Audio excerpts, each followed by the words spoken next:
ecografía renal que hago todos los días en mi consultorio ecográfico, ¿no es cierto?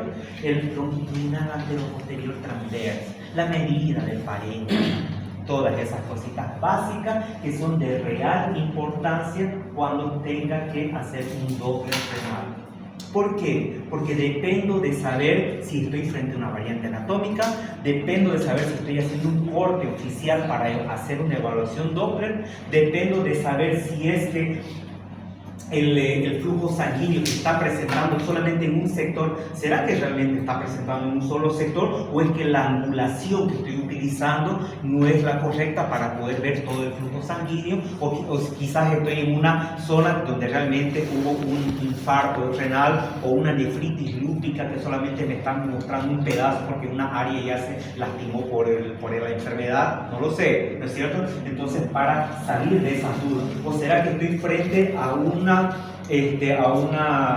artefacto que se llama, te voy a decir ahorita, anisotropía por la curva que te hace el riñón, y eso no te permite ver todo el flujo sanguíneo del riñón, ¿no es cierto? Entonces, para salir de todas esas dudas, yo necesito primero hacer una evaluación renal bien hecha para después pasar a hacer Doppler, ¿sí? Entonces, eso es lo que vamos a recordar hoy un poco, ¿sí? De riñón, ¿listo? Muy bien, entonces nosotros tenemos a hacer todas estas tareas, chao. ¿Ese corte qué es? ¿Lo hacen ustedes o no lo hacen? No voy a escribir nada. ¿No? Gracias. ¿Lo hacen ese corte o no lo hacen ese corte en su morfológico fetal? No. Es morfológico fetal eso. No lo hacen. Qué mal. Háganlo, por favor. Háganlo, ese cortecito. ¿No lo hacen? ¿A partir de qué semana? Miren esto, miren lo que les voy a decir. O el Doppler te ayuda o el Doppler te jode, más o menos así. Si lo tengo por aquí, ese caso ahorita se lo voy a mostrar, si no da tiempo. Me llaman al hospital católico a hacer una ecografía. Una doctora dice que no hay frecuencia cardíaca en el feto. Otro doctor dice que sí hay frecuencia cardíaca en el feto. Entonces me llaman, doctor, por favor, ya había ido varias veces a hacer alguna ecografía de especificidad, ¿no? Ecografía básica. Entonces, y le digo, evidentemente, que este feto no tiene embrión, no me acuerdo, creo que era 8 semanas, 9 semanas, no me acuerdo, pero era bien pequeñito. Evidentemente no tiene vitalidad, y no era solamente porque no tiene frecuencia cardíaca, porque ustedes saben cuál es la característica de un embrión que ya no es viable, ¿no es cierto? No está bien, imagínense, un 8 o 9 semanas, prácticamente es un tipo que ya está bien formado ahí, las maningues ya se ven y todo, ¿no ves? El bebé se mueve y todo lo que ustedes quieran, ¿qué se llama? La cavidad amniótica está bien definida, está bonita, no está irregular, todo lo que ustedes quieran, ¿no es cierto? La implantación del saco gestacional no está a más de 2 centímetros de distancia del fondo uterino, tengo un buen cuerpo lúteo, todas esas características son criterios de buen pronóstico. Tengo una buena vesícula vitelínica que no es menos de 3 ni más de 6 milímetros, no es atrófica ni hidrópica.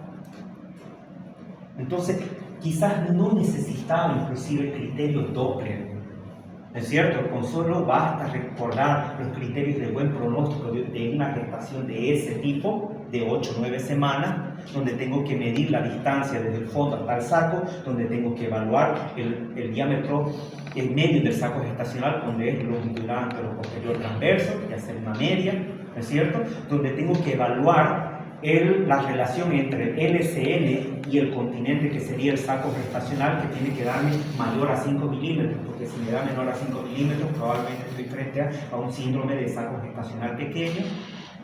Tengo que evaluar el cuerpo lúteo, que tengo que verlo bien vascularizado, que si no lo veo muy bien vascularizado, tiene pobre actividad luteal, y si tiene pobre actividad luteal, significa que tiene probabilidades de que se desprenda. ¿No es cierto? Que la vesícula vitelínica tiene que estar bien parecida y hiperecogénica, con una anecoico, que la veo más de 3 milímetros, pero que no sobrepasa los 6. Entonces, todos esos criterios me parece que si los manejamos, y no tenía la necesidad de hacer Doppler, ¿no es cierto? Ahora, por supuesto, ver una cosa que está haciendo así, listo, se acabó, digamos, estará mal formado o bien formado, eso no nos interesa, pero de que está vivo, porque el latido cardíaco ahí está presente, ¿no es cierto? Está presente, porque inclusive por vesícula vitelínica podríamos pensar que si va a haber viabilidad o va a haber alguna malformación, ¿sabe? ¿No es cierto? Vesícula vitelínica pequeña, probablemente inviabilidad gestacional, vesícula vitelínica grande, probablemente malformación, ¿no es cierto? Entonces, ya lo sabemos. Entonces, creo que no había la necesidad, digamos, de hacer tanto alarme. La doctora ya vio eso. En el corazón no hay nada que se mueva. ¿Me entiendes? No hay nada que se mueva y ponemos, obviamente, ya pongamos el Doppler color, no pinta nada. Ya pongamos el Doppler espectral, no va a haber ninguna diferencia, igual no va a haber ninguna dinámica, ¿es cierto? Entonces, empezamos a mostrar todos esos criterios. Creo que la vesícula vitelínica era un botoncito blanco de este tamaño, creo que el saco gestacional ya estaba todo deformado, el feto o el embrión feto no tenía ni características de embrioncito, era como un cúmulo de algo nomás, ¿no? Como un cúmulo de algo, como un cuadro, ya no tenía ni siquiera formato de humanito, por así decirlo. ¿Y qué es lo que el doctor consideró como frecuencia cardíaca? Adivinen qué fue lo que consideró y que le costó el trabajo, por si acaso. Era un doctor que ya por lo menos llevaba unos 5 años trabajando ahí y le costó el trabajo. ¿No será que captó la frecuencia de la mamá? No es correcto, pero hay una posibilidad. Es una posibilidad que esté muy cercano, ¿no es cierto?, a la pared uterina, muy cercano, es correcto, pero no fue lo que él captó. Placenta, no, porque estábamos hablando de un centro de conservación, ¿no? Entonces aún todavía no teníamos aquella reacción, ¿no es cierto?, aquel anclaje velocitario activado, ¿no? Todavía no lo teníamos. ¿Qué creen que hizo pensar a él que había frecuencia cardíaca? Ok, todo bien, una frecuencia cardíaca, dependiendo qué parte del corazón usted agarre, saben que hay formatos diferentes, ¿no ves? Si dice la literatura que lo que vos deberías de agarrar son dos cosas, o agarrás la válvula auriculoventricular derecha o agarrás el ventrículo izquierdo. Protocolarmente, para hacer una frecuencia cardíaca, esos son los dos lugares donde deberías de hacer una frecuencia cardíaca para que te salga bonito, digamos, ¿no es cierto? Entonces, por ejemplo, si agarras la válvula auriculoventricular derecha, ¿qué te va a salir más o menos tipo así, ¿no ves? Algo así, tipo así, haciéndote la famosa regurgitación tricupídica, ¿no es cierto? Y que eso se tiene que dar siempre menor a 60 centímetros por segundo, ¿no ves? Donde pongas el transductor te va a salir una cosa así, aunque sea así, ¿no? Así, toda fea, dependiendo del revés, si lo pones en el septo, lo pones en la válvula, donde sea. Pero esta frecuencia cardíaca que él vio, lo debo tener por ahí, ¿listo? Era una cosa así, no sé, así, una cosa así, nada más. Y él, lo único que hizo es inventarse, digamos, ¿no? Agarró, no sé, impulso de energía en la cara, digamos, ¿no? Y era pura cositas así. ¿Dónde creen que puso la línea, el gate, ¿qué se llama? El volumen de muestra? ¿Dónde creen que puso? ¿En la aorta? ¿En la aorta? No, en la aorta. ¿En la aorta del bebé o de la mamá? En ninguna de las. ¿Dijo embrión de 8 semanas? Sí. ¿Dónde creen que ha puesto el gate? El gate, no el gate del doctor, ¿no? El gate, el GAT, el gate de la puerta, el volumen de muestra. Adivinen, bueno, hay que decir dónde lo puse. ¿Qué es lo que hace la frecuencia emitida cuando yo lanzo, cuando activo, desfrizo, ¿no es cierto? Y los cristales empiezan a hacer así. ¿Qué es lo que me genera en la estructura que está siendo golpeada por la frecuencia? Movimiento. Entonces, adivinen el loco este donde puso a justificar, no sé por qué, no tengo ni idea por qué lo hizo. Lo vio al enanito así, medio horizontal, y el gay estaba aquí, o sea, en la pielcita que está, y ahí puso el gay, en la piel, y la pielcita cero. Y todo lo que tenga movimiento, el doble local. Pero no había nada que pueda parecerse a una frecuencia, ¿sí? Pero él dice, hay frecuencia. Entonces, pero yo digo, ¿y dónde están los otros fundamentos que sí deberían haber hecho pensar? Es más, ponerle el transductor aquí al medio, pues en todo el techo, y tiene que pintar color, ¿no es cierto? ¿Dónde está eso? Y todos esos otros criterios bidimensionales que hemos hablado. ¿Dónde están esos otros criterios? ¿No es cierto? Por si acaso hizo la maestría acá. Por si acaso hizo la maestría acá. Entonces, ¿qué hacemos? ¿No? Entonces, es ahí el detalle de eso. Paciente número 2 de ese mismo lugar. Paciente número 2 de ese mismo lugar. Hicieron un morfológico a las 12 semanas. Y 12 semanas y pedazo. Al bebé. Con cortes horribles. Horribles. No, que horizontal, que respetando el mentoncito de aquí del tórax, de la vista aquí, que tiene que estar suspendido de la carnada, torcido, así. Nada, ningún corte así decente, que uno diría. ¿No es cierto? Pero muy bien anotado, hueso nasal apuntado, una conciencia local que no sé qué midió así, pero todo ok, todo ok. Eso sí, todo bien. Estaba midió el LCN, medio así torcido el bebé, pero no importa si salió el LCN. No pasa nada, ni sé quién hizo, ya ni me acuerdo.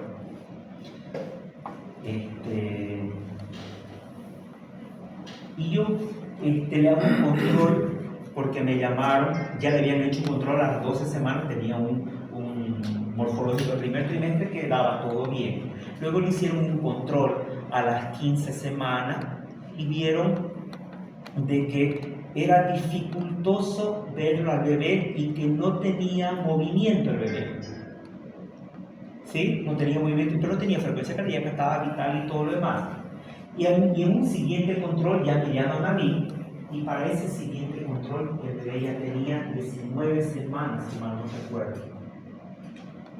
Y ese bebé estaba seco, sin líquido.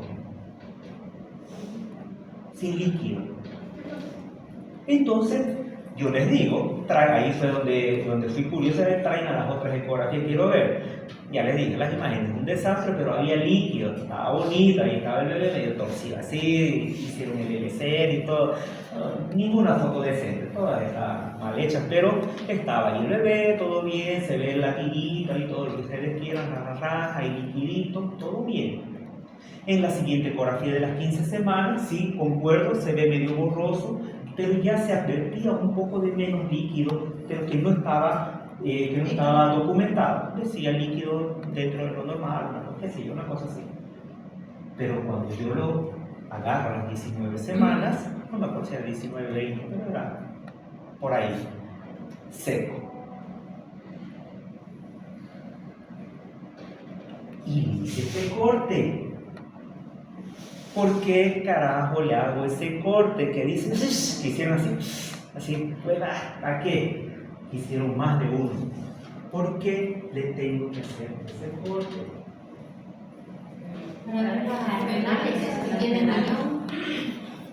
¿Qué más? Continúe.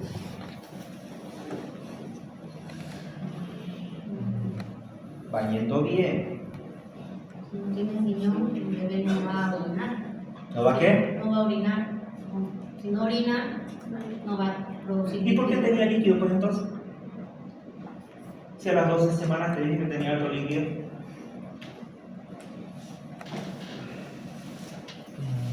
Siga pensando que ahora va yendo bien. A partir de las 16 y depende de las 16 semanas.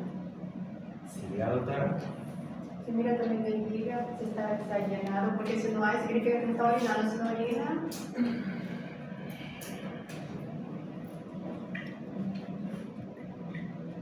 Puede ser, sí. Ayuda a ver la vejiga. Ayuda. Ahí también se ve incómodo.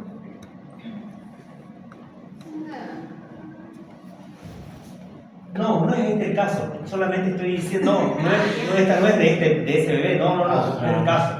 No es que sea esta la foto, solamente le estoy contando y el porqué de la importancia de hacer este estudio, este corte. Eso es. Y todo lo que ustedes están diciendo está correcto, solo que no están llegando al núcleo, a lo importante que ustedes mismos están diciendo.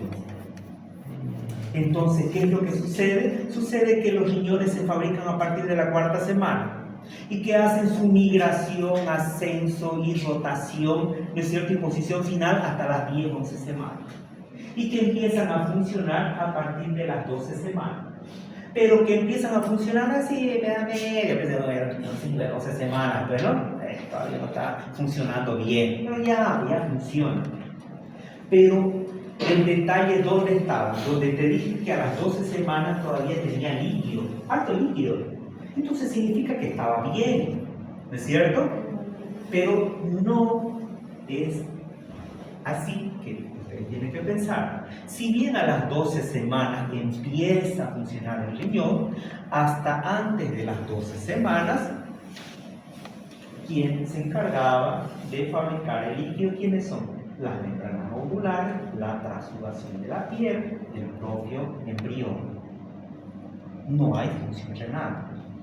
A partir de las 12 semanas ya hay función renal, pero aún todavía no son dependientes, ese líquido no es dependiente de la función renal, sigue siendo dependiente de la trasudación de la piel del bebé y de las membranas ovulares, son los que dan los líquidos que se generan en la cavidad amniótica. Por eso es que te dije que a las 15 semanas ya yo noté en la foto, no fue en infografía, pero ya noté en la foto de que había una reducción del volumen de líquido. ¿Sí? Entonces, ¿qué significaba? Que ese líquido que venía de las 12 semanas ya se estaba consumiendo. Y ellos no lo notaron. Ya se estaba consumiendo. Y allá en ese hospital son pro vida.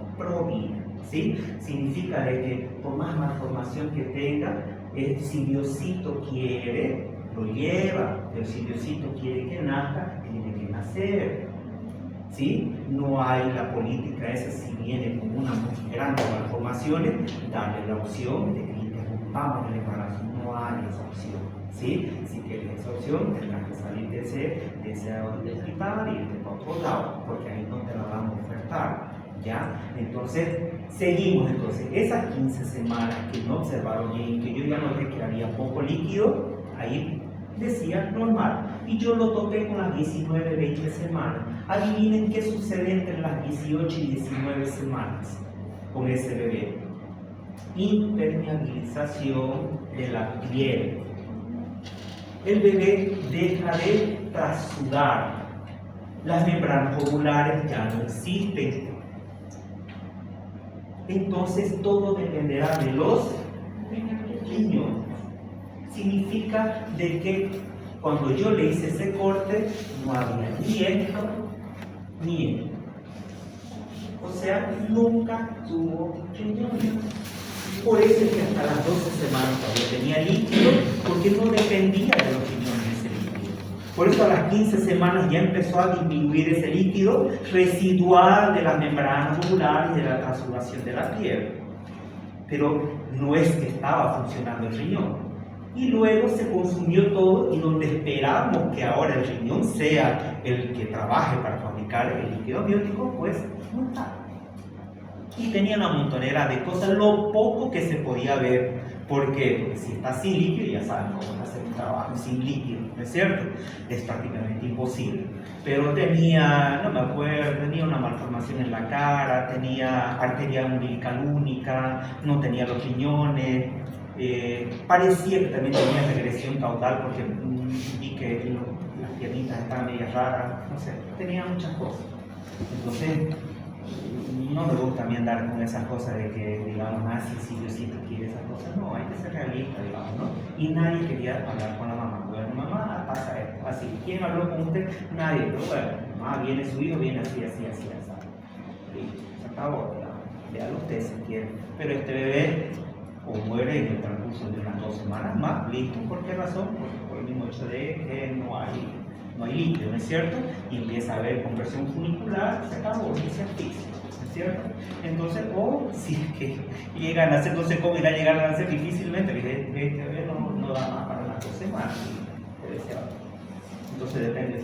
Ya me llegó la noticia, digamos que obviamente creo que llegó unas 2 semanas más y resolvieron el problema de la caja, porque no resolvieron la caja. Entonces por eso la importancia de ese corte, ¿no? Se llama el famoso corte de hombre palito o hombre espantapájaro, ¿no es cierto? Donde vos ves, ¿no es cierto? El cuellito, los bracitos, el cuellito y las piernitas, ¿no es cierto? El famoso corte de hombre palito o corte de hombre espantapájaro, ¿no es cierto? Entonces eso es lo que tenés que hacer, ¿no es cierto? Desde un principio ya tenés que hacer. Y la literatura que te dice oficialmente, te dice que si ves arterias renales hay riñones. Así de simple. Viste las arterias renales hay riñones. Porque fíjate, ¿será que da para ver riñones acá? No, doctor, no, claro que no da. Tiene que ser más adelante que son más visibles los riñones. Pero este corte ya te muestra de que sí hay la presencia de los riñones.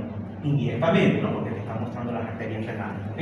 Muy bien, entonces ahí está, ¿no? 6 semanas, brotes metanéfricos, 8 semanas, comienza a ascender, 10 semanas y completa la migración. Y será la llegada hasta sus respectivas fosas renales. Y es ahí, durante ese proceso de que se están generando los brotes metanéfricos, donde está comenzando la ascensión, la migración, la rotación, es ahí donde tenemos todas esas variantes anatómicas conocidas, habidas y por haber. ¿Cómo qué? Por ejemplo, cuando estaba en el ascenso, uno quedó a medio camino y el otro se fue hasta su fosa renal oficial. Entonces este quedó en ecotía, simple. No, este le dio la gana de irse también para acá y se vino para este lado. Entonces eso es una ectopía renal cruzada. Estos dos andaban que no sé, este quería irse para acá, este quería irse para este lado, terminaron juntándose en la línea media. Eso se llama herradura. Este brote metanéfrico quedó disminuido y solamente se formó y llegó hasta acá. Por lo tanto, nunca se desarrolló. Estamos hablando de agenesia renal. ¿No es cierto? Entonces, es de esas situaciones que nosotros estamos hablando, ¿no? Entonces, todo va a depender de eso. Entonces, nosotros, ¿qué evaluamos en el riñón? El parénquima renal, con sus 2 componentes, corteza y médula, el sistema colector, que también es llamado complejo ecogénico central. ¿Por qué es llamado complejo ecogénico central todo este sector tubular que tenemos ahí en el sistema colector? Porque no solamente tenemos esos tubos fibrosos, sino tenemos grasa, tenemos paredes de los vasos sanguíneos, ¿no es cierto? Y tenemos el sistema colector propiamente dicho. Así que todas esas estructuras son blancas. Entonces, por eso no solamente el sistema colector que evaluamos, por eso se lo llama complejo ecogénico central, porque todas esas estructuras, grasas, paredes vasculares, tejido fibroso del sistema colector, todo eso es blanco. Todo eso es blanco. Entonces, por eso nosotros consideramos como complejo ecogénico central. Y luego es aquí donde nosotros tenemos la gran importancia, ¿no? El sistema vascular, arteria y vena, ¿no es cierto? Muy bien. Perfecto. Entonces, para todos quienes aprendieron a hacer la medición del riñón, sabemos que nosotros siempre hemos medido el corte coronal. Si hay algo que hemos dicho toda la vida, estoy haciendo el longitudinal del riñón. Está bien, está correcto. La frase de decir estoy haciendo el longitudinal del riñón es correcto, porque usted está agarrando exactamente eso, el eje longitudinal. Pero usted no puede llegar a decir que estoy haciendo el sagital del riñón, porque usted no está haciendo el sagital del riñón. Porque recuerden cuál es la posición del riñón. ¿Ya? El riñón está posicionado así, acá. ¿No es cierto? Está posicionado en este sentido. Si usted cuando hace el corte clásico para ver riñones, ¿dónde pone su transductor? ¿Acaso no lo pone aquí? Lo pone aquí, ¿no es? Línea axilar anterior o media y hace un cortecito de 11 horas y de 1 hora, ¿no es cierto? Para ver riñón derecho, riñón izquierdo. Eso es lo que hace, ¿no es cierto? Todo el mundo hace. Entonces, pero si usted se da cuenta, usted lo está cortando. Fíjense cómo está el riñón. Si usted pone su traductor así, ¿cómo lo está cortando al riñón? ¿Lo está cortando sagital? No, no lo está cortando sagital. Es como, imagínense, yo soy el riñón y usted no me está cortando así. Usted me está cortando así. Fíjense, el riñón está acá, esta es su carita del riñón, ¿no es cierto? Esta es su espalda del riñón, ¿no es cierto? ¿Se dan cuenta? Su cara, su espalda del riñón. Entonces, usted no lo está cortando así o por acá, así. Usted lo está cortando así. O sea, usted me está cortando así. Entonces, usted me está haciendo una vista coronal. Entonces, para hacerme, por eso es que hay la confusión en el libro, cuando dice vista sagital, vista coronal, ahí dice vista coronal, pero del riñón o del eje mayor del cuerpo. Esa es la gran diferencia y donde muchos entran en duda, ¿sí? Y siempre, muchas veces he visto que se confunden y cuando ven ese riñón ahí que está así, dicen, estoy haciendo el sagital del riñón. No, el sagital del riñón tendrá que ser así. Ese es el sagital del riñón, porque usted lo está cortando de su espalda, desde acá, desde aquí, lo está cortando y usted está viendo este formato. Ambos son longitudinales, sí, pero esto es coronal y esto es sagital.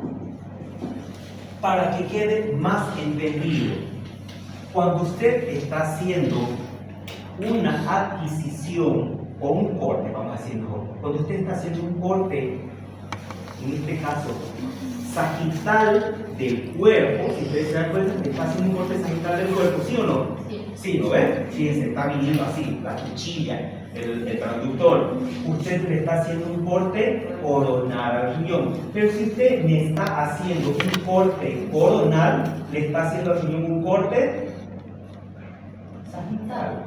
Eso es lo que ustedes tienen que entender. Si usted va a hacer un corte coronal, usted hace el que siempre hizo, el de aquí.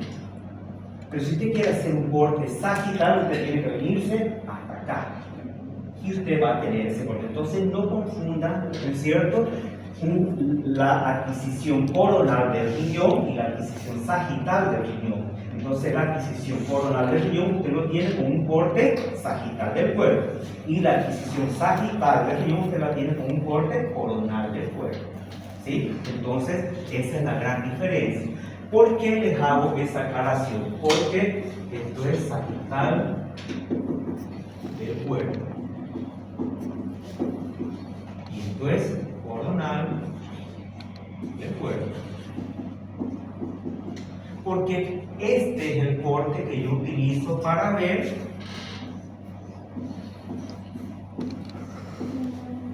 el doble. Este de aquí, que me está cortando coronalmente, solamente me va a mostrar así, vasitos cortados en axial, y eso no me sirve. El que me sirve es el corte sagital del riñón haciendo un coronal del cuerpo. ¿Ok? Entonces, lo que sí debe de quedar claro, y espero que todo el mundo mida modernamente, porque he visto que miren longitudinal antero-posterior. Y eso ya está de uso hace mucho tiempo. ¿Sí? Es longitudinal, antero-posterior, transverso y parénquima. Entonces, quien esté midiendo antero-posterior aquí en el corte longitudinal, sepa que está haciendo algo que ya está en desuso hace más de 20 años. ¿Sí? Entonces, longitudinal, antero-posterior, el transverso va en relación con el ilio, hacen una medida, una línea imaginaria y parten desde aquí hasta acá. Eso es el transversal. Una cruz perfecta o un 90 grados del transverso será el antero-posterior y el parénquima desde la cápsula ejecutiva hasta el sistema colector. ¿Sí? Y ahí yo tengo volumen y medida del parénquima. Medida del parénquima será de 1.5 a 2.5 centímetros. Algunos libros dicen hasta 3. ¿Sí? Entonces eso va a ser lo que vamos a tener como medida oficial del riñón. Respecto a los criterios de asimetría para evaluar posibles insuficiencias renales atrofias renales o posibles hipoplasias renales. Hay dos grandes diferencias, ¿sí? Puede ser que congénitamente mi riñón chico sea así chico, de este tamaño, y ellos estén súper bien funcionando. O puede ser que por alguna lesión, alguna infección que haya tenido o algún trauma que haya tenido mi riñón derecho, vamos a poner, esté pequeño. Entonces para eso existen los criterios de simetría. Los criterios de simetría, ¿qué dicen? Si es que en el longitudinal la diferencia es más de 3 centímetros, entonces riñón derecho midiendo 10, riñón izquierdo midiendo 6 centímetros, es más de 3 centímetros. Entonces, cuando en longitudinal hay una diferencia mayor a 3 centímetros, es un criterio de simetría. Y el otro criterio de simetría es 50% de volumen. Usted hace el volumen del riñón derecho y le dio 200. Usted hace el volumen del riñón izquierdo y le dio 90, 80. Es más del 50%. Entonces, también es criterio de asimetría. ¿Ok? Doctor, en el primer rectángulo, ¿podría invertirse el riñón izquierdo menor que derecho? Sí, claro. Esto de aquí es lo normal. Riñón derecho siempre será más chico que el izquierdo. Eso es normal. Eso estoy hablando de valores normales. Como que dice igual aquí. Un riñón puede medir de 9 a 13. ¿No es cierto? Que es normal igual. Dependerá de quién, del biotipo del paciente. Si es más chato o si es más grandote. ¿Sí? Pero si es gordo, no, ahí no va a ser riñones grandes, ¿no? Si es chato y gordo, igual van a ser siendo, digamos, un tamaño promedio, ¿no? Entonces estamos hablando de que esto es proporcional a la estatura del paciente, ¿no es cierto? Entonces puede ser que tengamos un riñón de 10, un riñón de 11, 12, eso es normal, ¿sí? Pero lo que no debe ser normal es que sean con una diferencia mayor a 3 centímetros o una diferencia de más del 50% del volumen respecto al otro, ¿sí? Lo que sí es normal también es que el riñón derecho es más chico que el izquierdo. ¿Por qué será? ¿Será que por el hígado, no ve que lo aplasta el riñón y lo hace más chico, ¿no es cierto? Muy mal. Sería una lógica que hasta ahora se sigue pensando, pero eso podría haber sido así, doctor. Ya le voy a explicar por qué, ¿sí? Entonces, resulta que aquí dijeron ahí. ¿Ya se lo conté? No creo que se lo conté.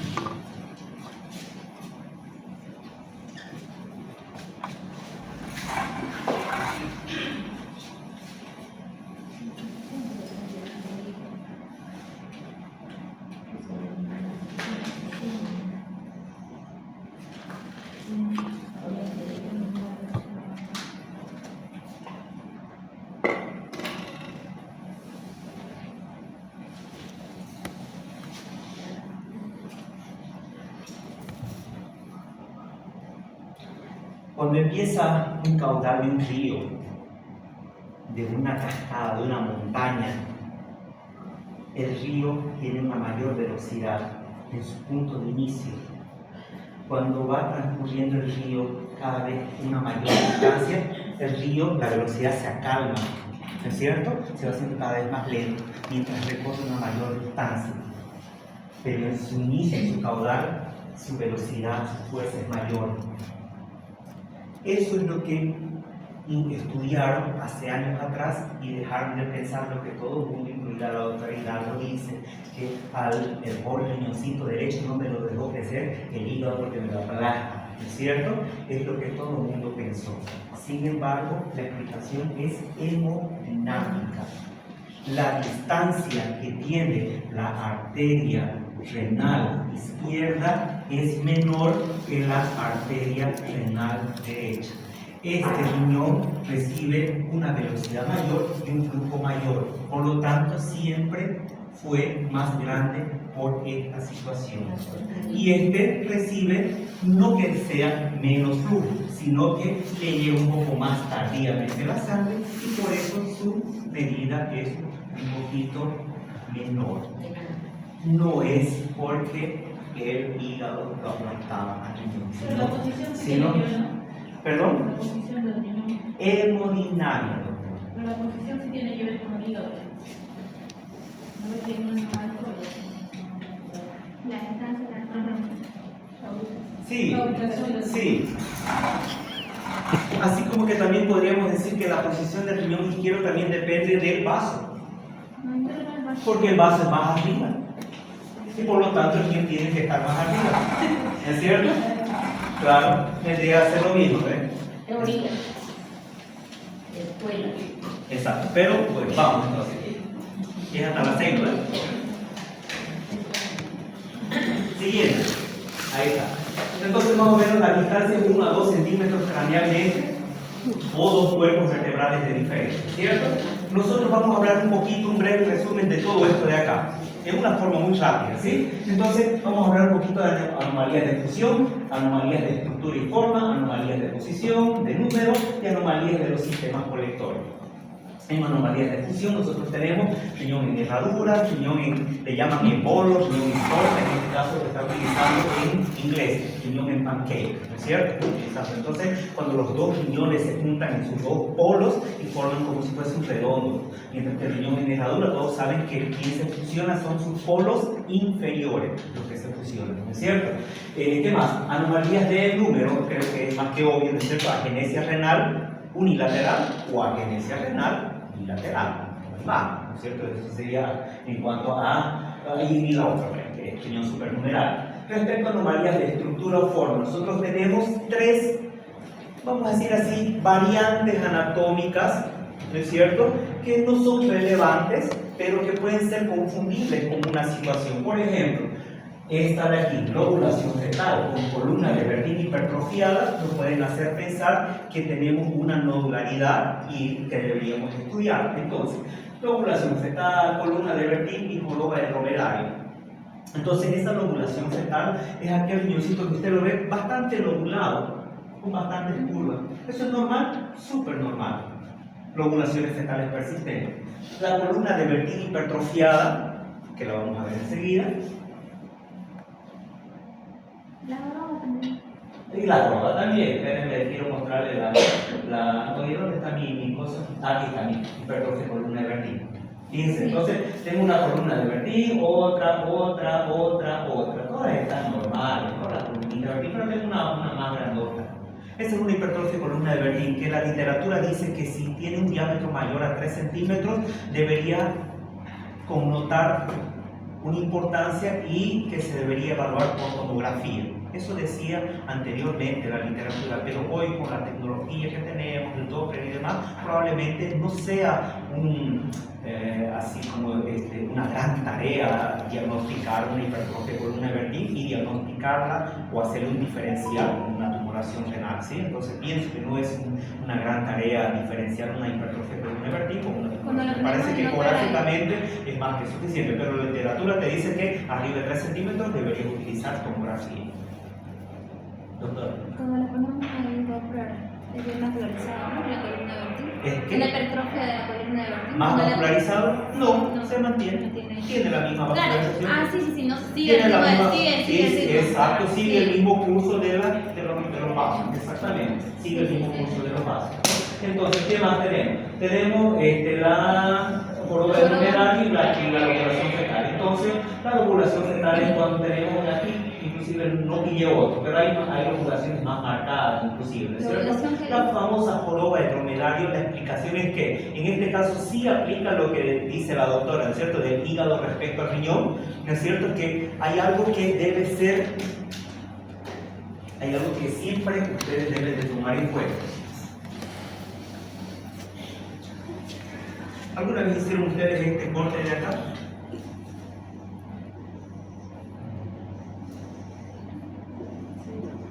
El hígado con el riñón, ¿hicieron alguna vez ese corte? Ese corte ustedes utilizan para medir el lóbulo derecho, ¿no? Ya no, hace muchos años. ¿Sí? Ya no. Hace muchos años. ¿Tienen otras aplicaciones? Sí. No digo que esté mal hecho, tienen otras aplicaciones. Así como tengo ese corte de relacionar hígado con riñón derecho, yo tengo aquí otro. Tengo aquí el vaso y tengo aquí al riñón. ¿Alguna vez también hicieron ese corte? Sí, ¿no es cierto? El vaso, que dice que no debería de sobrepasar el tercio medio del riñón. Eso es lo que dice la literatura. El polo inferior del vaso no debe de sobrepasar el tercio medio del riñón. Eso dice la literatura. En algunos casos, este vaso está muy apoyado hacia el riñón y lo que genera una disminución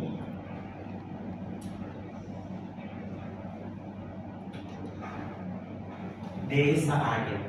En compensación, la área que está fuera del alcance del vaso se hipertrofia, dando ese aspecto como si fuese una joroba, en algunos casos, ¿cierto? Entonces por eso viene a llamarse esta famosa joroba dromedaria. ¿Es patológico? De ninguna manera, no es patológico. Y una vez que estamos aquí, digamos para qué sirve este corte. Antes, al lóbulo derecho, a medir, hoy no, ya no, ¿sí? Número 1, sirve para ver la equidistancia entre el ángulo hepático y el polo inferior del riñón. Porque si es que este ángulo hepático estuviera más acá, más grande, ¿en qué pensaría? Hepatomegalia. Una sería patológico, pero este paciente no tiene, no dice ni que unido solamente por su control. Y hepatomegalia, sí o no, que tiene componente clínico. Una hepatomegalia viene porque no sé, o porque es un hígado graso enorme, o es porque está con una hepatitis, o está con un dengue, llámelo lo que usted quiera. O sea, viene con clínica. Pero este está silbando, feliz de la vida, no tiene ninguna enfermedad, nada. Pero tiene, cuando vos lo estás acompañando a ese ángulo, llega